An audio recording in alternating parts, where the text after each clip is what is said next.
Memory transcription subject. Tassi, Bissem scientist. Date. Standardized human time. March 13th, 2160. The alien stood in silence after pronouncing those series of words in our dialect, waiting as we processed its message. Its two partners stood behind it, with the shortest one especially seeming deferential. I gawked at the visitors, setting aside all thoughts of approaching them with numbers and a slow exchange of vocabulary. Some of the clicks sounded strange from its vocal cords, reverberating with strength and power, but the usage was spot on. We needed to have a way to respond to them now, and I'd never even thought of what to say. It had been a possibility that I'd ruled out as fantastical, imagining how different they would be. What was I supposed to think of them knowing our language? They must either be able to learn unfathomably quick through some kind of cognitive transference, or they'd been monitoring us for quite a while. The latter seemed the most plausible, but then again, this entire premise of this scenario shouldn't have been plausible.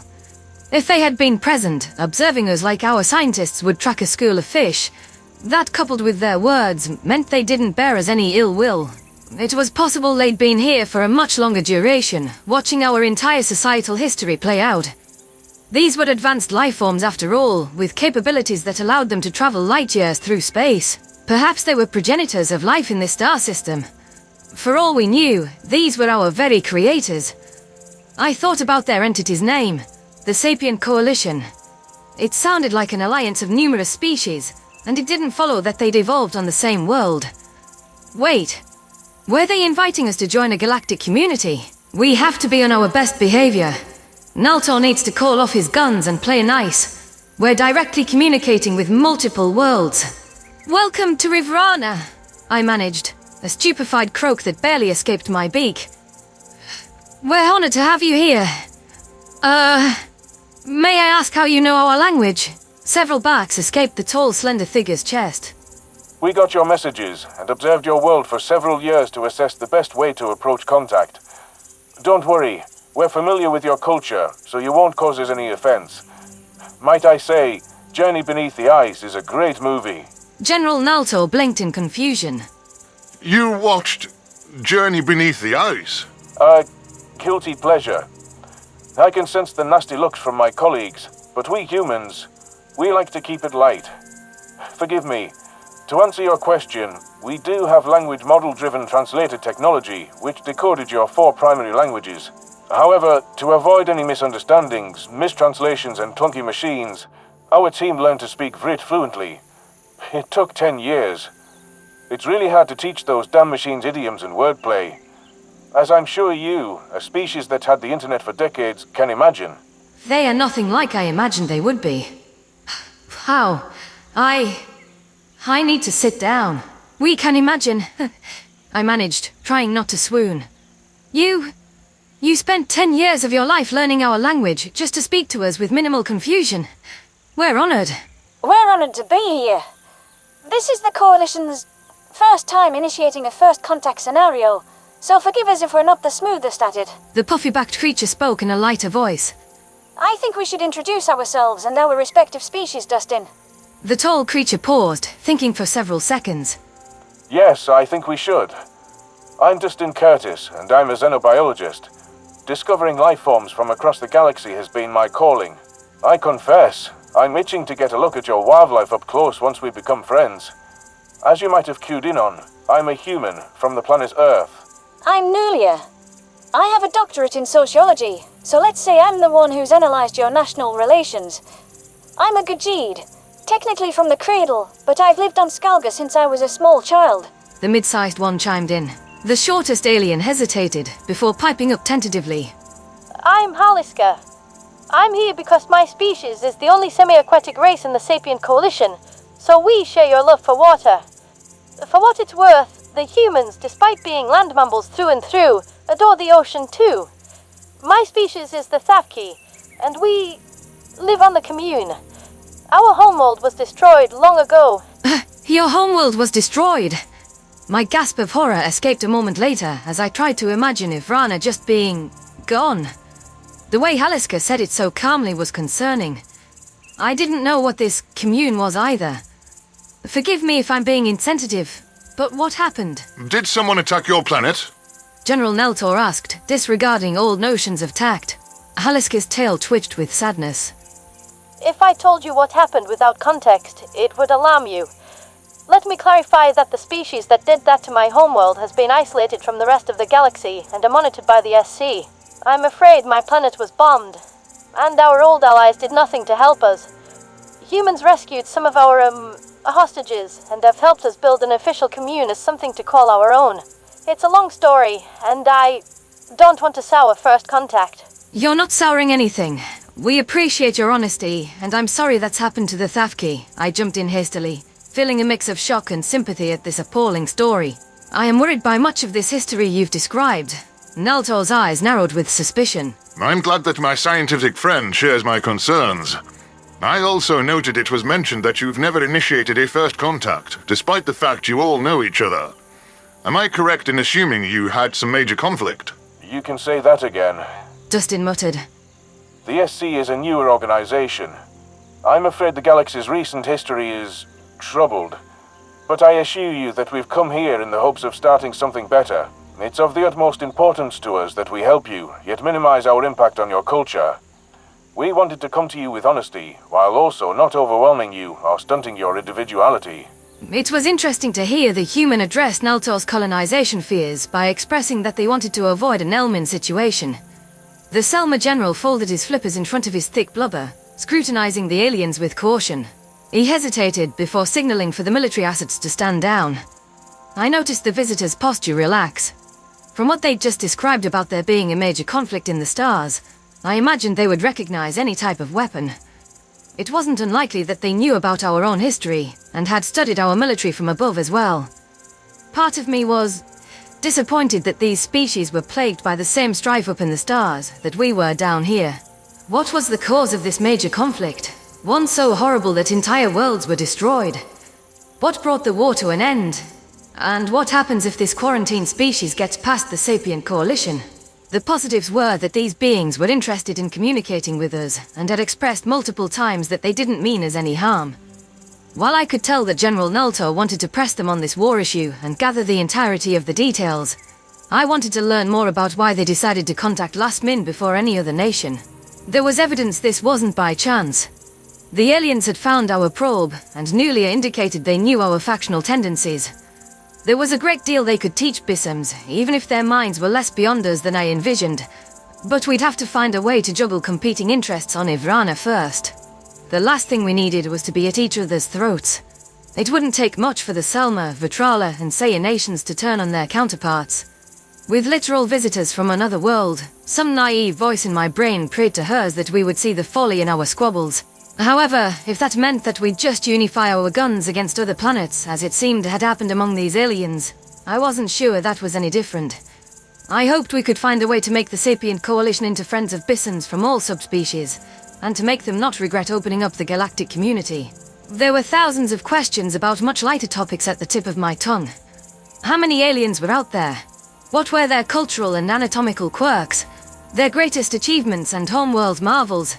How did their spacefaring technology grant them the means to violate the speed limit of the universe? Or did it? Dustin, Nulia, and Haliska couldn't have known about FAI's messages any earlier than 2 decades ago, no matter how close their star was. That meant they were either within a few light years of our space, accounting for the signal's dispersal time and their travel, or they had FTL mechanisms. Excuse me, miss. Haliska prompted. What's your name? Blood rushed to my forehead from embarrassment. I apologize.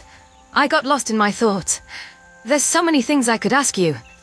I'm Dr. Tassi from FAI, and this is General Neltor of the Lassian military. Dr. Tassi. Don't worry, there'll be time to ask us absolutely anything you want. Dustin chuckled.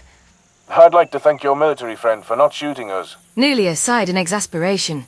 Don't joke about that. Oh, I'm not joking. We definitely spooked these guys.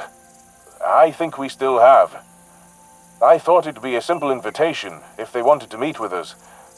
I'm sorry for any alarm our presence has caused you. We're sentimental bastards. We like to do things personal, face to face. If you for some reason want us to leave, just ask and we'll go right now. Do not leave. Neltor's words were all but an order, and I cringed at how he spoke to the aliens. Why Last Min? Why did you pick us? You had the space program, and you're also the closest thing to a union of all Bissems. Haliska answered. The Confederation of Vitral and the Merlai Huddledom haven't given a shit about space in over a century. Never thought I'd hear a casual profanity at first contact. But let's just waddle with it. We thought about landing in Nelmin, since it's off limits, forbidden for any settlement because of the Nel Armistice. Nulia remarked.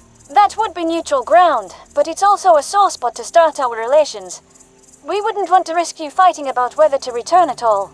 Dustin made a strange gesture with his appendage. Haliska didn't mention the third grouping, so I feel obligated to touch on it. We're aware of how well the Saiyan nomads react to visitors trying to land on Alsh, and that's with other Bissems. They're reclusive in the best of times, so I can't say how they'd take to us. We like our spaceships without an ICBM in the hull. You're smart on that front. Unpredictable, shifty fucks do what they want, when they want. Naltor mumbled. I shot the Selma General a concerned look. Let's not refer to other Bissems that way around the aliens. Common sense. They're here to speak to all of us. We are. I'll tell you what a very wise leader told our species when we bumbled out into deep space. We're not here to take sides, show favoritism, or meddle in your conflicts. Dustin ducked his head, rubbing his digits against the back of his neck in a self-soothing way. Sort it out among yourselves, but you get one embassy.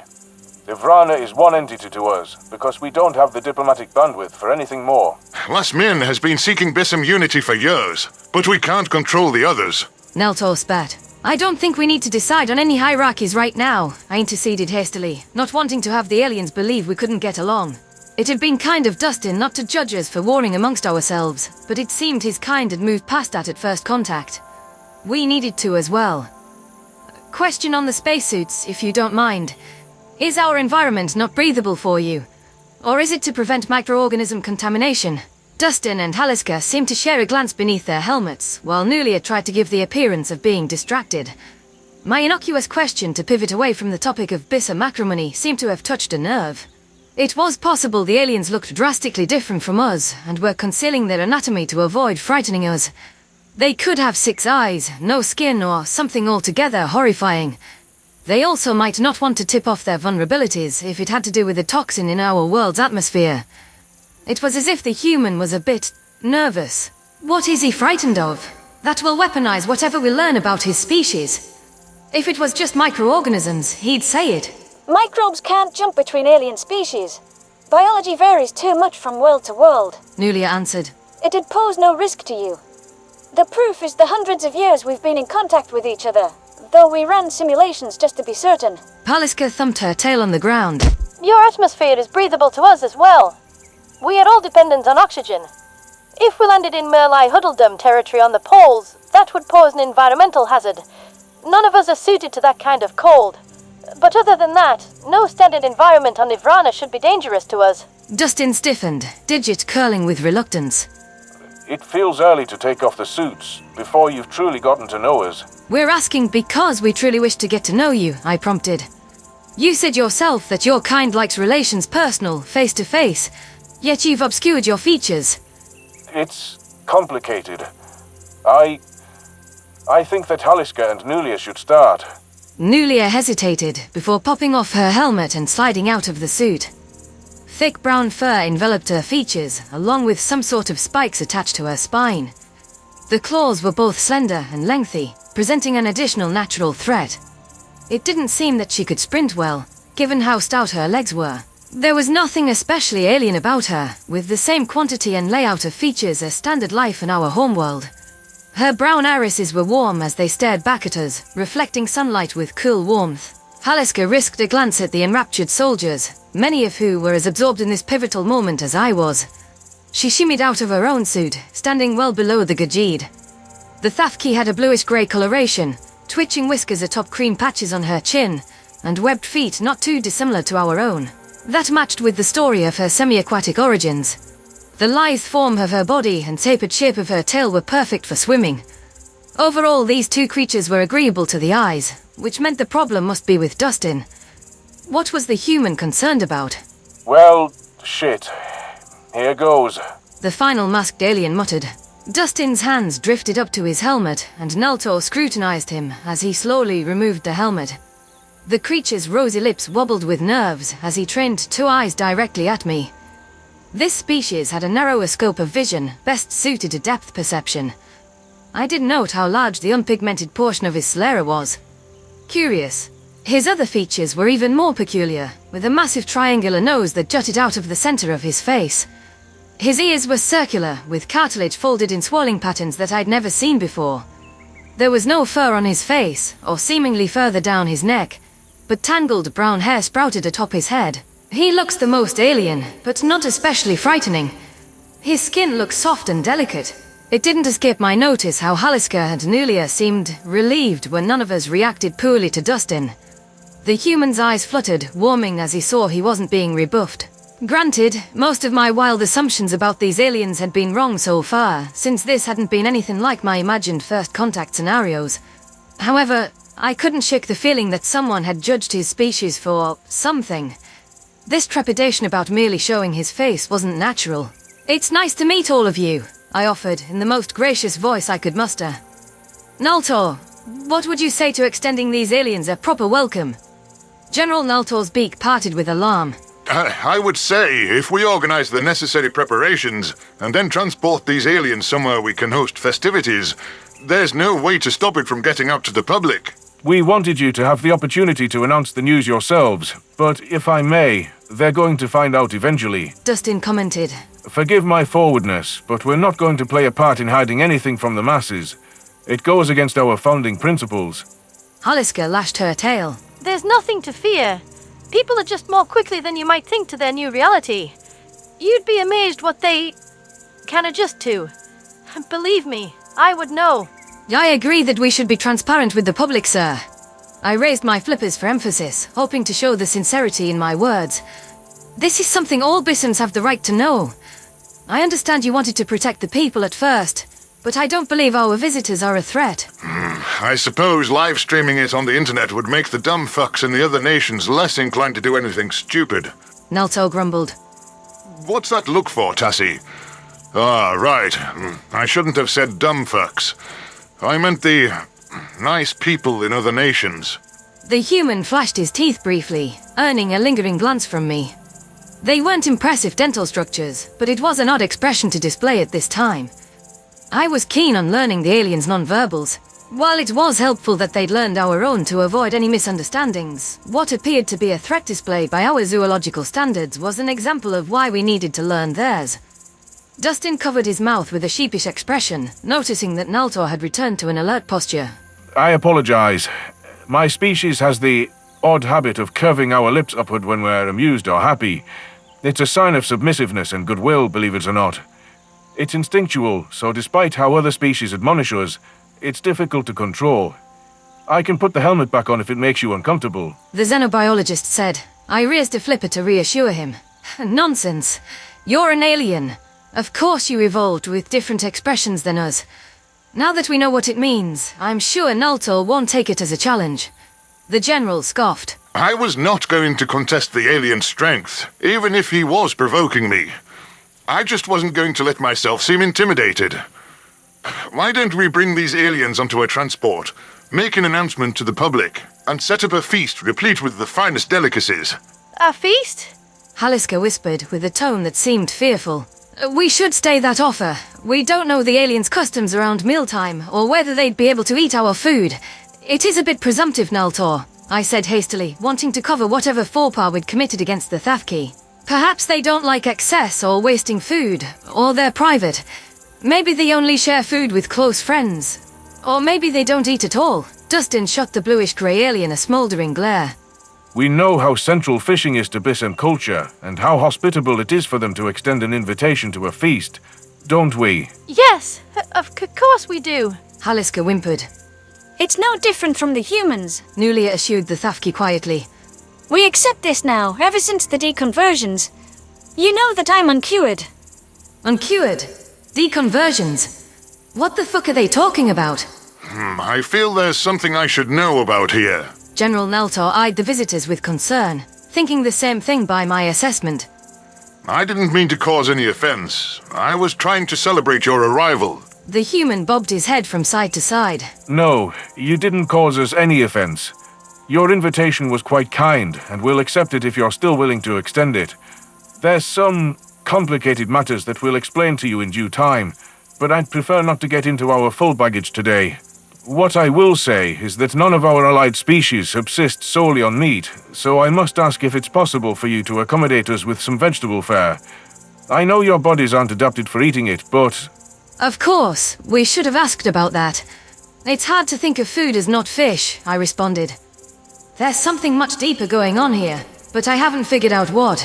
We have some sea plants and a small selection of land vegetables for our fish farms. That's what we'd be able to bring in on short notice.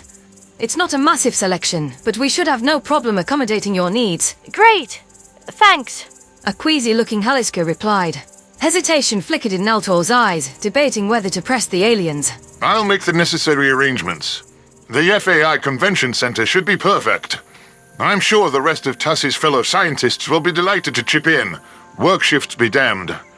Shall we head to the vehicles? Dustin dipped his head. Lead the way. The Selma General clasped his flippers behind his back and strode over to the convoy we'd come from. My mind was dazed from everything that had unfolded, but a mystery had made itself plain to me. As tempted as it was to zero in on cultural details, I needed to devote some focus to learning the details of the strange attitudes relating to the human and the feast.